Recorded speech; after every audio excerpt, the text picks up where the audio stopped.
Hello और स्वागत है आज के इस खास विश्लेषण में। आज हम एक ऐसी दुनिया में कदम रखने वाले हैं जहां कहानियां सिर्फ सुनाई नहीं जाती बल्कि महसूस की जाती हैं। बात कर रहे हैं यूपी के एक छोटे से गांव भैरोपुर की। यहाँ की एक बहुत ही रोंगटे खड़े कर देने वाली लोक कथा है, सफेद साड़ी वाली औरत की। मतलब ये सिर्फ एक साधारण डरावनी कहानी नहीं है, बल्कि इसमें इंसान का डर, सदियों पुराने अंधविश्वास और एक बहुत ही गहरा अनसुलझा दुख छुपा हुआ है। तो चलिए बिना किसी देरी के इस रहस्य को समझने की कोशिश करते हैं और देखते हैं कि कैसे एक साधारण सी रात एक भयानक बुरे सपने में बदल जाती है। इस पूरी कहानी की शुरुआत ना गांव की एक बहुत ही पुरानी चेतावनी से होती है। चेतावनी ये कि पुराने पीपल वाले मोड़ पर रात में मत रुकना, वहां छलावा भटकता है। अब गांव का हर बच्चा ये बात जानता था, लेकिन हमारी कहानी का जो मुख्य किरदार है, 24 साल का राहुल, वो इन सब बातों को एकदम बकवास और अंधविश्वास मानता था। उसका सीधा सा लॉजिक था कि लोग हर चीज में भूत ढूंढ लेते हैं, और अगर हम ध्यान दें तो अक्सर डरावनी कहानियों की शुरुआत भी तो यहीं से होती है ना, जब चेतावनियों को हल्के में ले लिया जाता है और इंसान खुद को एक अनजाने खतरे के सामने लाकर खड़ा कर देता है। चलिए अब जरा उस रात के माहौल को इमेजिन करते हैं। रात के करीब 11 बज रहे हैं। राहुल अपने ऑफिस से लौट रहा है। मौसम एकदम खराब है, भारी बारिश हो रही है और ठंडी हवाएं मानो कुछ अनहोनी का इशारा कर रही हैं। ऊपर से फोन की बैटरी 0% और सड़क एकदम सुनसान। मतलब ये एक ऐसा पल है जहां इंसान पूरी तरह से कुदरत और हालात के सामने बेबस हो जाता है। ये सुनसान सड़क और ऐसा खराब मौसम किसी भी डरावने वाकये के लिए एकदम परफेक्ट सेटिंग तैयार कर देते हैं। अब राहुल अपनी बाइक से कुछ किलोमीटर ही आगे बढ़ता है कि अचानक उसकी नज़र सड़क किनारे खड़ी एक औरत पर पड़ती है। सफ़ेद साड़ी, चेहरे पर बिखरे हुए लंबे काले बाल, और वो उस भारी बारिश में भी बिल्कुल बिना हिले डुले खड़ी थी। अब ऐसे में किसी का भी दिमाग यही सवाल करेगा कि इतनी रात को इस भयानक बारिश में यहाँ कौन खड़ा हो सकता है। ये सिर्फ राहुल का सवाल नहीं था, उस सुनसान सड़क से गुजरने वाले किसी भी इंसान के मन में यही आता। एक तरफ तो अजीब सा डर था और दूसरी तरफ किसी मजबूर औरत की मदद करने का ख्याल। जैसे ही राहुल उस औरत के पास पहुंचता है, वो धीरे से अपना हाथ उठाती है और पूछती है, बेटा, मुझे आगे वाले मोड़ तक छोड़ दोगे? अब यहाँ पर राहुल ने जो महसूस किया वो वाकई बहुत डरावना था। उस औरत की आवाज़ वो बहुत धीमी थी, लेकिन ऐसा लग रहा था जैसे एक साथ कई आवाज़ें गूंज रही हों। वो किसी भी एंगल से नॉर्मल इंसानी आवाज़ तो बिल्कुल नहीं लग रही थी।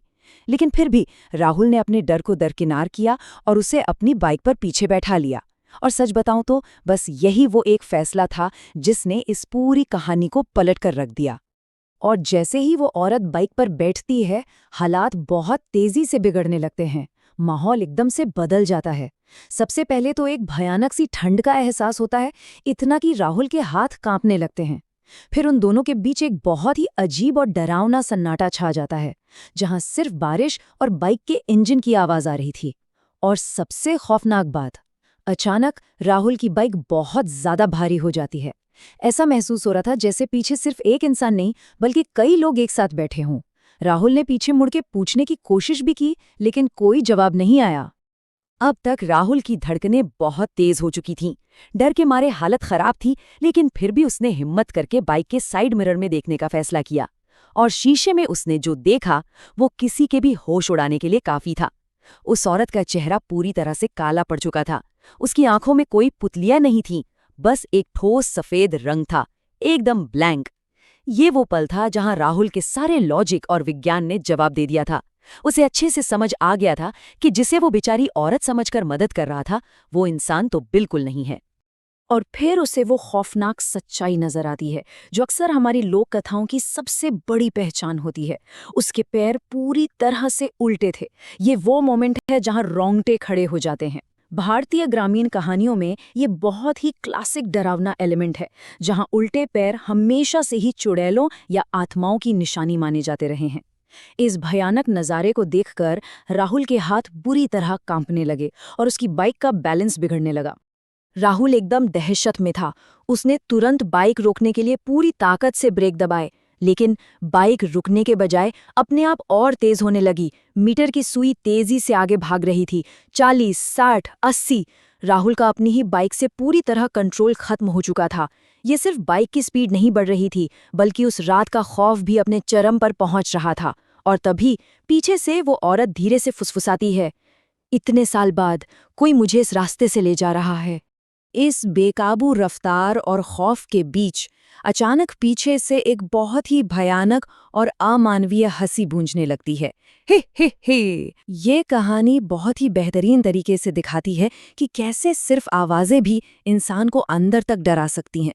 वो हंसी उस भयानक तूफान और बारिश को चीरते हुए सीधे राहुल के कानों तक पहुंच रही थी। और ये कोई साधारण हंसी नहीं थी, बल्कि ऐसा लग रहा था जैसे कोई शिकारी अपने शिकार को जाल में फंसा लेने का डरावना जश्न मना रहा हो। तभी आसमान में जोर से बिजली चमकती है और उस एक पल की रोशनी में राहुल जो देखता है वो सच में दिल दहला देने वाला था। उस औरत की गर्दन धीरे धीरे पीछे की ओर घूमने लगती है, पहले 180 डिग्री और फिर पूरी 360 डिग्री। मतलब पीछे बैठे हुए भी उसका चेहरा अब सीधे राहुल की तरफ था। ये डर की एकदम इंतहा थी। इस खौफनाक नज़ारे को देखकर राहुल का दिमाग सुन पड़ गया और अपनी जान बचाने के लिए उसने बिना कुछ सोचे समझे उस तेज रफ्तार बाइक से सीधे सड़क पर छलांग लगा दी। राहुल सीधे सड़क पर जाकर गिरता है। उसके घुटनों और हाथों से खून बह रहा होता है। बाइक घिसटती हुई दूर जाकर गिरती है और वो औरत अचानक गायब हो जाती है। राहुल दर्द के मारे उठने की और वहां से भागने की कोशिश करता है, लेकिन तभी उसके कान के ठीक पास एक ठंडी सी फुसफुसाहट होती है। तू मुझे छोड़कर क्यों भागा? वो घबराकर पीछे मुड़ता है और इस बार वो आत्मा उसके एकदम सामने खड़ी थी। चेहरा बुरी तरह जला हुआ, आंखों से काला खून टपक रहा था और उसका बर्फ जैसा ठंडा हाथ राहुल के कंधे पर था। यहाँ आकर कहानी एक सस्पेंस से निकलकर सीधे खौफनाक सच में बदल जाती है। लेकिन ठीक इसी पॉइंट पर ना कहानी में एक बहुत ही इमोशनल शिफ्ट आता है। वो डरावनी औरत अचानक राहुल से कहती है, मुझे बहुत दर्द हुआ था, उस रात मेरी शादी थी। और इसके बाद राहुल के दिमाग में कुछ अजीब से दृश्य चलने लगते हैं। उसे एक दुल्हन दिखाई देती है लाल जोड़े में, जो बहुत रो रही है और उसे जबरदस्ती एक कार में बैठाया जा रहा है। वो कार बहुत तेज रफ्तार में वहां से भागती है और फिर एक भयानक एक्सीडेंट होता है। कार सीधे एक पेड़ से जा टकराती है और उसमें आग लग जाती है। वो दुल्हन चीखती है, मदद के लिए तड़पती है, लेकिन कोई नहीं आता और वो वहीं जिंदा जल जाती है। तो बेसिकली उस खौफनाक चेहरे के पीछे एक बहुत ही भयानक दर्द और अन्याय की दर्दनाक कहानी छुपी हुई थी। उस आत्मा की आंखों से आंसू बहने लगते हैं। वो बहुत ही दर्द भरी आवाज में कहती है, मैं मरना नहीं चाहती थी, किसी ने मेरा अंतिम संस्कार नहीं किया, मेरी अस्थियां आज भी अधूरी हैं। और बस ये शब्द सुनते ही राहुल का सारा डर, सारा खौफ उस आत्मा के लिए एक गहरी सहानुभूति में बदल जाता है। ये मोमेंट हमें ये सोचने पर मजबूर करता है कि कई बार जिन चीज़ों को हम भूत या शैतान मानकर डर रहे होते हैं, असल में वो बस एक भटकी हुई बेबस ऊर्जा होती है जो सिर्फ न्याय और शांति की तलाश में तड़प रही होती है। तो अब यहाँ सबसे अहम बात ये आती है कि इसके बाद अगले दिन हुआ क्या। राहुल ने ये पक्का फैसला कर लिया था कि वो उस आत्मा को मुक्ति दिलाकर रहेगा। सुबह होते ही वो गांव वालों और एक पंडित जी को लेकर उसी पुराने पीपल के पेड़ के पास पहुंचा। वहां जड़ के पास खुदाई की गई और जानते हैं मिट्टी के अंदर से क्या निकला? जले हुए कंगन, कुछ पुरानी हड्डियां और एक आधा जला हुआ मंगलसूत्र। उन पुरानी अस्थियों को निकाला गया और पूरे विधि विधान के साथ उनका अंतिम संस्कार किया गया। ये सारी पूजा पाठ सिर्फ एक आत्मा को मुक्त करने के लिए नहीं थी, बल्कि सालों पुराने एक भूले बिसरे दुख और उस अपराध का हमेशा के लिए अंत करने के लिए थी। और जैसे ही पंडित जी की पूजा खत्म होती है, माहौल एकदम से बदल जाता है। अचानक हवा बहुत तेज चलने लगती है, पेड़ के पत्ते जोर जोर से हिलने लगते हैं और तभी वहां मौजूद हर एक इंसान को हवा में गूंजती हुई एक बहुत ही धीमी और सुकून से भरी आवाज सुनाई देती है, धन्यवाद। और इसके तुरंत बाद हवा पूरी तरह से शांत हो जाती है।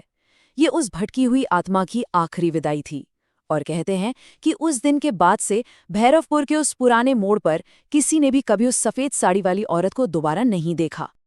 उस आत्मा को तो आखिरकार मुक्ति मिल गई, ये बात सच है, लेकिन गांव की लोक कथाएं इतनी आसानी से खत्म कहाँ होती हैं।